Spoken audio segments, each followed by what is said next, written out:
বরযাত্রী সহ বাস খাদে পড়ে এক নারী নিহত হয়েছে। এ সময় আহত হয়েছেন অন্তত ৪০ জন। ১৪ ফেব্রুয়ারি রাত ১০টায় ফরিদপুর বরিশাল মহাসড়কের নগর কান্দার ভবুকদিয়া এলাকায় এ ঘটনা ঘটে। নিহত ওই নারীর নাম মুক্তিরানী দাস।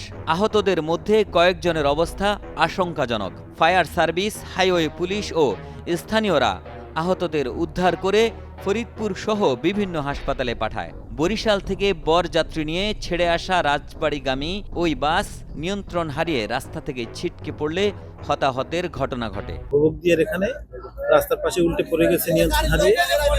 পরে আমরা সাথে সাথে খবর পেয়ে এখানে চলে আসলাম এবং আমাদের হাইওয়ে থানার রেকার নিয়ে আসলাম।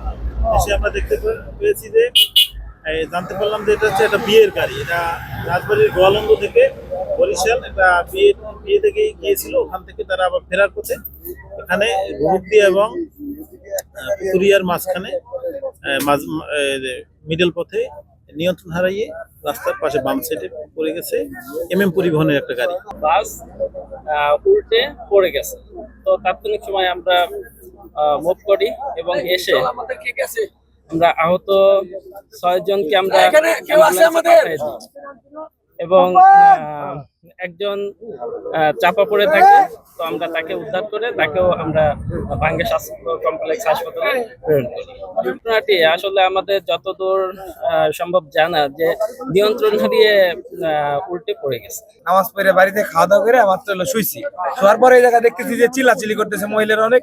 আমরা ভাবছি কোনো বিপদ। পরে আগায় আসছি, আগায় আসার পর দেখি এই জায়গায় গাড়ি পড়ে গেছে। আসার পর অনেক বাচ্চা ছিল ভিতরে, মহিলারা ছিল। ভাঙ্গা ওই যে ডিউটি অফিসারের নাম্বার নিয়ে তারপরে হচ্ছে ওনারে ফোন দিলাম যে ইমার্জেন্সি হাইওয়ে পুলিশ পাঠান। পরে হাইওয়ে পুলিশটা পাঠাইলো। হাইওয়ে পুলিশ দ্রুতই আইসে। আসার পর তারপরে আবার ফায়ার সার্ভিসও আসছে। আসার পর ওই যে ভিতরে যারা ছিল তারপরে একজন ছিল, তাই এসে একজনের কেরান আসার পর ছেড়ে তারে। তাছাড়া আমরা সম্পূর্ণ একটা শব্দ পাইছি। শব্দ পাওয়ার পরে আসছি নামাজের দিকে, রাস্তায় এসে দেখি যে গাড়ি পড়ে গেছে।